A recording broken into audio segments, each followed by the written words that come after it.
Okay, good afternoon, sir. I just want to ask, please state your name and the organization, and what is this event all about? Sure, Kathy. So my name's William Walters. I'm the CEO of EdgePoint Philippines, and we're what we call an independent tower company, which is we provide infrastructure for mobile network operators in the country and around the region for them to host their equipment. And this event is part of in fact, it's the first of the classrooms that we're delivering as part of our CSR drive. It's called Connectivity for the Community.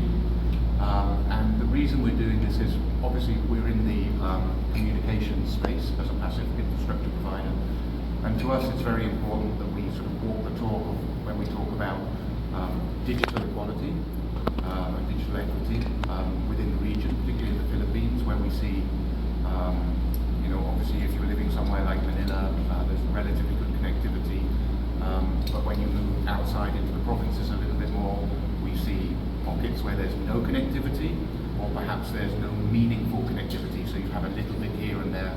And what we've actually done some research papers, white papers on this, and we believe what we say and see in our research, which is if we can bring up the amount of access to the internet in countries, we can see that helps develop GDP, and obviously that has a knock-on effect.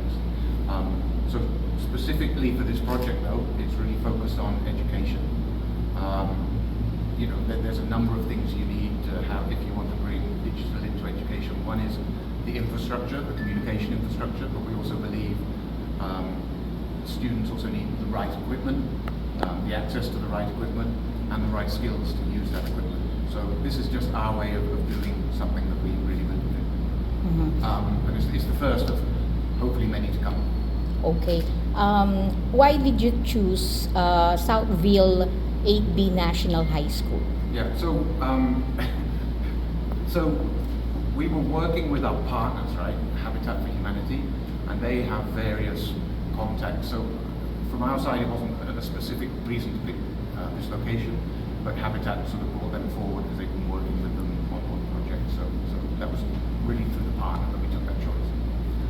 But obviously, anything we do in terms of delivering these digital classrooms, we're targeting areas where people are maybe less privileged. We really want to be bringing these kind of facilities to parts of the country where maybe they don't have such easy access. Can you tell us briefly what is EdgePoint? Yes, so EdgePoint is a tower company, which is a little bit newish to the Philippines. EdgePoint operates in 3 different countries in the region. So we operate in the Philippines, Indonesia, and Malaysia. And we own and operate, I'll put it very simply, around about 15,000 cell towers. So if you drive around, you'll see big, sometimes red and white, sometimes grey cell towers with all the Globe and Smart and DDoS equipment on it. So we own in the Philippines about 3,000 of those, and we lease them out to people who want to use them. So I build a tower and I rent space for Smart, or I rent space for Globe, or I rent space for DDoS. So that's what a tower company does, and we're one of a couple of regional operators who are into that business.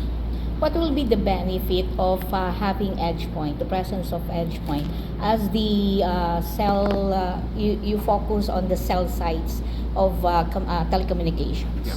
So, the main benefit is sharing, right? So, typically in the past in the Philippines, if somebody wants to build a cell site, so one of the operators wants to build a cell site, another operator wants to build one nearby, they both build a cell site. It's kind of ugly, it's not nice for the environment, and it costs a lot of money because both have to invest in even free, right? It's all free. So the idea is we have common towers, so we build one tower, and any one of the 3 major operators or anyone else who wants to use our tower for whatever purposes can then locate all their equipment on one physical cell site. So it saves money, nicer for the environment aesthetically, so that's what we do. Are you partnered with the DICT? We work very closely with the DICT, and we have a ICT license. So if you want to work as an independent tower company in the Philippines, you need to DICT. And we do work on the same kind of initiatives that DICT is trying to work on, particularly around, I talked about bringing connectivity. This one is to the community, but also into the underserved areas or unserved areas. So we're talking about how potentially there can be collaboration between maybe government agencies and other industry players, such as ourselves and mobile operators, to perhaps bring connectivity to areas that wouldn't make commercial sense perhaps for an operator, because maybe it's an area that's very low population density. So there might not be a commercial model that makes sense for one of the operators to move there. So what we're looking at is how can we try and look at different models which involve a lot of sharing of resources to make that more economically viable. Are you concentrated with the public schools or high schools, and how many schools are in the pipeline of your company? Okay, so this is only the first one. Yes. Second one we should complete later this year, and I think we're looking at doing about 3 or 4 more next year. It's obviously something we do alongside our main business, so we do as much as we can. But something like that. After this Montalban and Rizal, what's the next? I actually forget the location of the next one, but we have one that we're already working on with Habitat as well. I'll let you know later. I'll check with the sites. Okay, what will be your message to Filipino people, especially to high school students who are watching now? No, I think, okay, this is a good question. Look, I think take every opportunity you can to become, more digitally savvy. I know not everyone has the opportunity or the access, but when you do, I think it's clear that the economy moving forward is going to be very much a digital economy, or the digital economy will make up a very big part of the overall economy.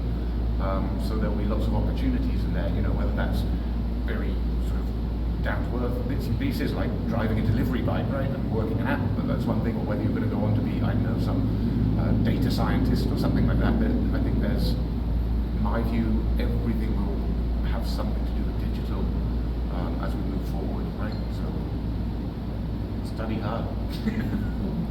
Do you have any challenges that you experience for establishing or putting cell sites, or buying cell sites, or renting?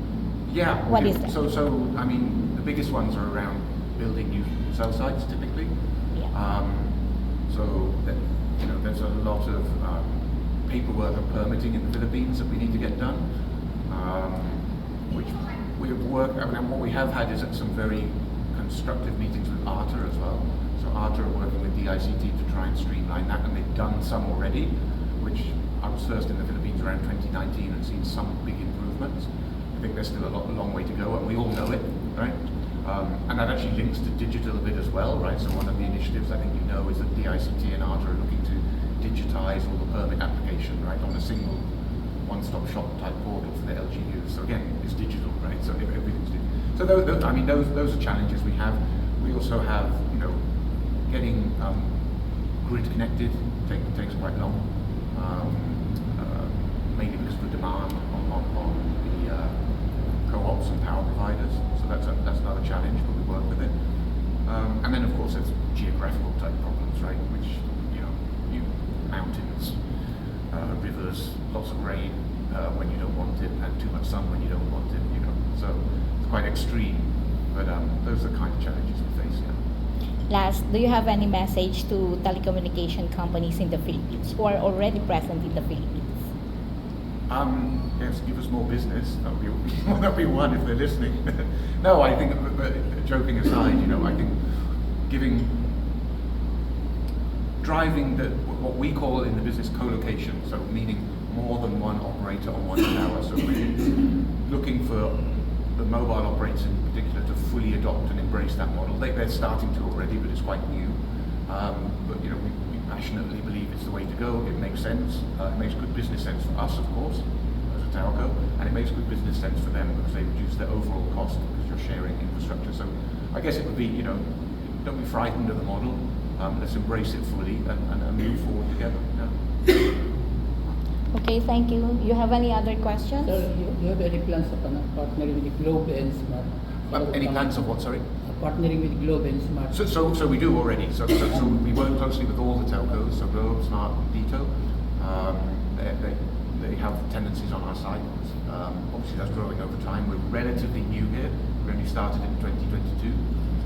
But yeah, we work very closely with them. And on other initiatives as well, like providing power systems for them. And we're starting to look at, I think, quite interestingly, what we can do some work around solar, providing some, not for everything, but where it makes sense, providing some solar power on sites as well. So that's also very important for us. How do you help the Philippine government in terms of job generation, your company? So, well, directly we employ about 130 people, and then indirectly we have potentially thousands of people working, delivering our towers for us, because we have multiple subcontractors. So that it certainly generates work for those people, maybe not direct employment, but it certainly generates a lot of work. And we also put in a lot of direct investment into the Philippines, right, from overseas. So when we started and we bought approximately 2,800 towers from Smart, that's a lot of money there as well. So hopefully that helps the Philippine government as well once it gets back into the system. Okay, thank you so much No, it's a for your pleasure. time. It's really nice. Thanks for the questions. As mentioned,